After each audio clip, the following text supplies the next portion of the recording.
Assalamualaikum warahmatullahi wabarakatuh. Perkenalkan, nama saya Nuriska Nabar dari kelas 5B PGMI. Saya akan mempresentasikan proposal penelitian saya. Yang pertama, latar belakang. Calon guru sekolah dasar penting untuk mengetahui kesulitan belajar yang sering dialami oleh siswa di kelas, khususnya kesulitan pada pembelajaran matematika yang masih menjadi momok bagi siswa. Penelitian tertarik untuk mengetahui faktor penyebab kesulitan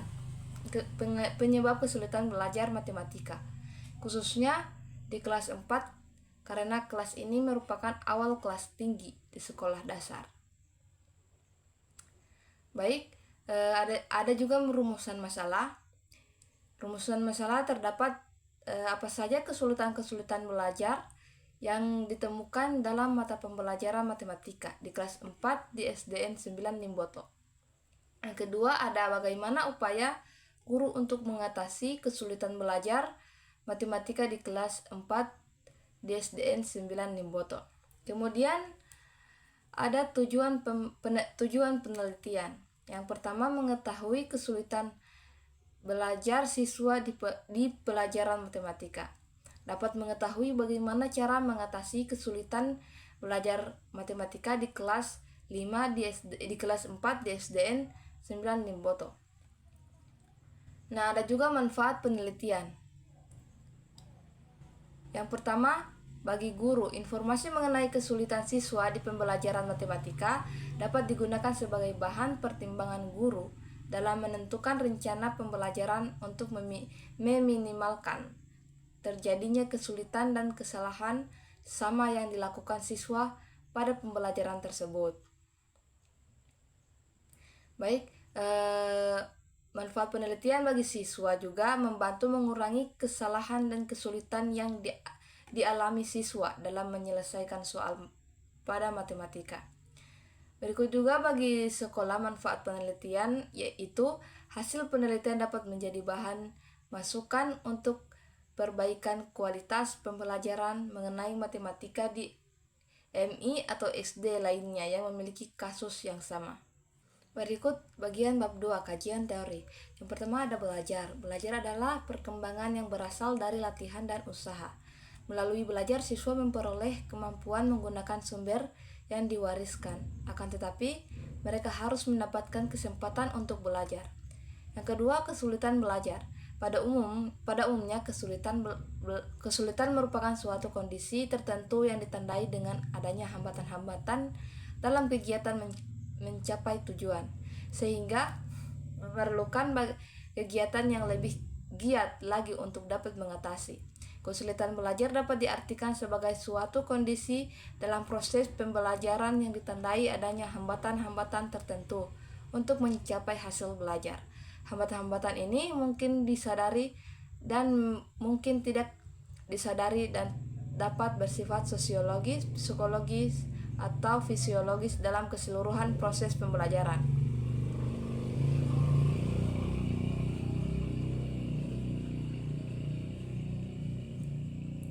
Learning disorder atau ketergangguan belajar.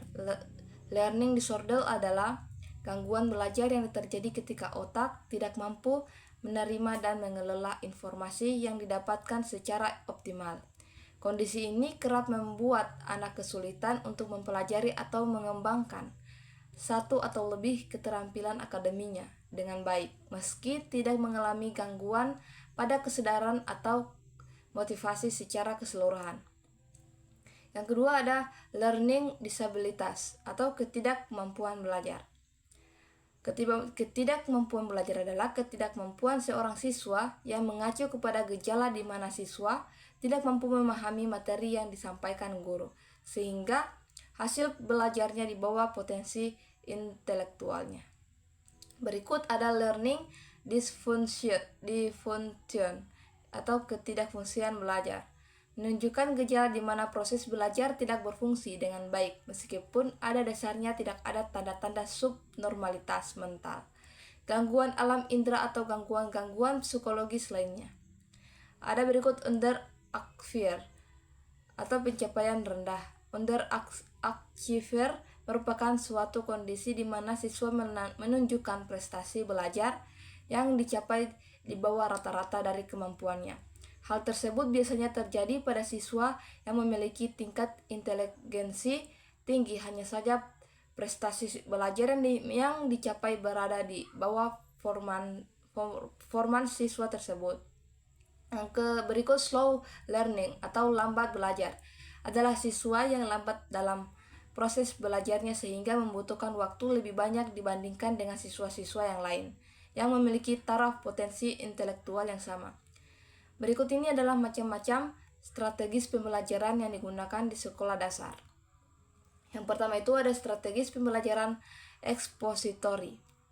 Istilah ekspositori berasal dari konsep eksposisi yang berarti memberikan pembelajaran dalam konteks pembelajaran. Eksposisi merupakan strategi yang dilakukan pendidik untuk mengatakan atau menjelaskan fakta-fakta, gagasan-gagasan, dan informasi penting lainnya kepada peserta didik. Yang kedua, strategi pembelajaran inquiry. Strategi pembelajaran inquiry adalah rangkaian kegiatan pembelajaran yang menekankan pada proses berpikir secara kritis dan analitis untuk mencari dan menemukan sendiri jawaban dari suatu masalah yang dipertanyakan. Proses berpikir itu sendiri biasanya dilakukan melalui tanya jawab antara guru dan siswa. Yang ketiga, strategi pembelajaran berbasis masalah adalah merupakan salah satu model pembelajaran inovatif yang dapat memberikan kondisi belajar aktif kepada siswa. Model pembelajaran ini melibatkan siswa dalam memecahkan suatu masalah yang dijadikan sebagai fokus pembelajaran dapat diselesaikan siswa melalui kerja kelompok sehingga dapat memberikan pengalaman belajar yang beragam pada siswa seperti kerjasama dan interaksi dalam kelompok. Yang keempat, strategi pembelajaran komparatif. Strategi pembelajaran komparatif merupakan salah satu strategi pembelajaran yang implementasinya mengarahkan peserta didik untuk bekerja sama dalam kelompok kecil, dan kelompok yang berhasil mencapai tujuan pembelajaran akan diberikan penghargaan. Yang kelima, ada strategi pembelajaran kontekstual. Pembelajaran kontekstual juga adalah pembelajaran yang dimulai dengan tanya jawab lisan yang terkait dengan dunia nyata kehidupan siswa sehingga nantinya akan terasa manfaat dari materi yang akan dijelaskan. Prinsip pembelajaran kontekstual adalah aktivitas siswi melakukan dalam mengalami, tidak hanya menonton, dan mengembangkan kemampuan sosialisasi. Kesulitan peserta didik pada konteks belajar matematika dalam menyelesaikan soal matematika adalah sebagai berikut. Yang pertama, ketidakmampuan peserta didik dalam penguasaan konsep secara benar. Ketidakmampuan peserta didik dalam penguasaan konsep secara benar ini banyak dialami peserta didik yang belum sampai proses pemikiran abstrak, yaitu masih dalam taraf berpikir konkret. Yang kedua, ketidakmampuan menggunakan data dalam suatu soal tentunya. Diberikan data-data dari suatu permasalahan. Namun banyak peserta didik hanya tidak mampu menggunakan data mana yang seharusnya dipakai. Kesulitan ini sangat dipengaruhi oleh pengetahuan siswa tentang konsep sesuai istilah-istilah dan dalam soal. Ketiga, ketidakmampuan mengartikan bahasa. Matematika merupakan bahasa simbol yang padat, akurat, abstrak, dan penuh arti. Indikator kesulitan ini adalah kesalahan menginterpretasikan simbol-simbol grafik, tabel, dalam matematika. Yang berikut, ketidakcermatan dalam melakukan operasi hitung. Mengerjakan soal-soal matematika diperlukan konsentrasi yang tinggi, karena banyak manipulasi rumus-rumus dan banyak juga operasi hitung dalam melakukan operasi terhadap rumus-rumus. Berikut ketidakmampuan dalam menarik kesimpulan peserta didik yang mengalami kesulitan dalam menyimpulkan untuk membuktikan pada soal banyak disebabkan oleh kurangnya penguasaan terhadap konsep. Indikator dari kesulitan ini antara lain kesalahan dalam menarik kesimpulan atau siswa tidak mampu dalam menarik kesimpulan. Kemudian ada bab 3, metode penelitian. Penelitian ini termasuk penelitian kualitatif yang bertujuan untuk memahami keadaan yang terjadi oleh subjek seperti perilaku, persepsi, motivasi, dan tindakan baik secara holistik maupun deskripsi dengan konteks khusus dan metode alamiah. Jenis penelitian ini digunakan yaitu kualitatif deskriptif untuk mendeskripsikan data yang diperoleh di lapangan.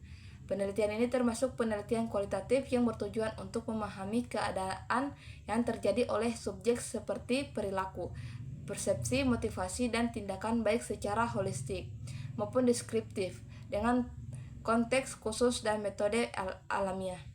Jenis penelitian ini digunakan yaitu kualitatif deskriptif untuk mendiskusikan data yang diperoleh di lapangan. Alasan menggunakan penelitian kualitatif ini yakni untuk dapat memahami tindakan pada subjek dan objek yang diteliti melalui teknik penelitian kualitatif seperti wawancara secara mendalam. Hal ini bertujuan untuk mendapatkan hasil dari penelitian yang mendalam tentang analisis kesulitan belajar siswa pada mata pembelajaran matematika kelas 4 SD di Negeri 9 Limboto. Berikut bagian bab 3 ada tempat dan waktu penelitian. Penelitian ini dilaksanakan di SDN 9 Limboto, tepatnya di Jalan Daud Tayabu, Kelurahan Bolihuangga, Gorontalo, Limboto. Penelitian ini berlangsung dari Kamis 7 November dengan pemberian surat izin dari kampus Jumat 8 November 2024 yang diawali dengan pemberian surat izin kepada kepala sekolah yang dilanjutkan pelaksanaan penelitian pada Senin 11 November 2024. Berikut varian penelitian. Varian penelitian adalah sebagai suatu atribut atau sifat atau nilai dari orang, objek, atau kegiatan yang mempunyai variasi tertentu yang ditetapkan oleh peneliti untuk dipelajari, sehingga diperoleh informasi tentang hal tersebut yang kemudian ditarik kesimpulan. Yang pertama, variabel bebas. Variabel bebas sering disebut sebagai variabel independen yang dilambangkan dengan huruf X. Tidak hanya itu saja, objek ini juga bisa disebut sebagai variabel stimulus, prediktor, dan variabel utama. Variabel terikat yang berikut variabel terikat. Variabel terikat atau variabel dependen sering dilambangkan dengan huruf Y dan merupakan objek yang dapat dipengaruhi karena dampak lantaran adanya variabel bebas. Berikut objek penelitian. Adapun objek sendiri adalah siswa kelas 4 SDN 9 Limboto dengan 17 siswa, 5 perempuan dan 12 laki-laki. Sasaran yang akan diteliti di sini adalah tentang kesulitan belajar siswa pada pembelajaran matematika. Ada juga teknik pengumpulan data. Dalam teknik pengumpulan data merupakan langkah yang paling awal dalam sebuah penelitian. Hal ini bertujuan untuk memperoleh data sesuai dengan materi atau tema yang dibahas dalam penelitian ini.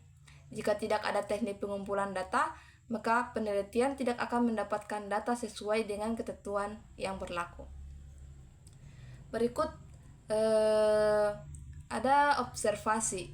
Observasi merupakan proses sistematis dalam merekam pola perilaku manusia, objek, dan kejadian-kejadian tanpa menggunakan pertanyaan atau komunikasi dengan subjek. Proses tersebut mengubah fakta menjadi data. Yang berikut juga ada wawancara. Wawancara juga proses tanya jawab dalam penelitian yang berlangsung secara lisan.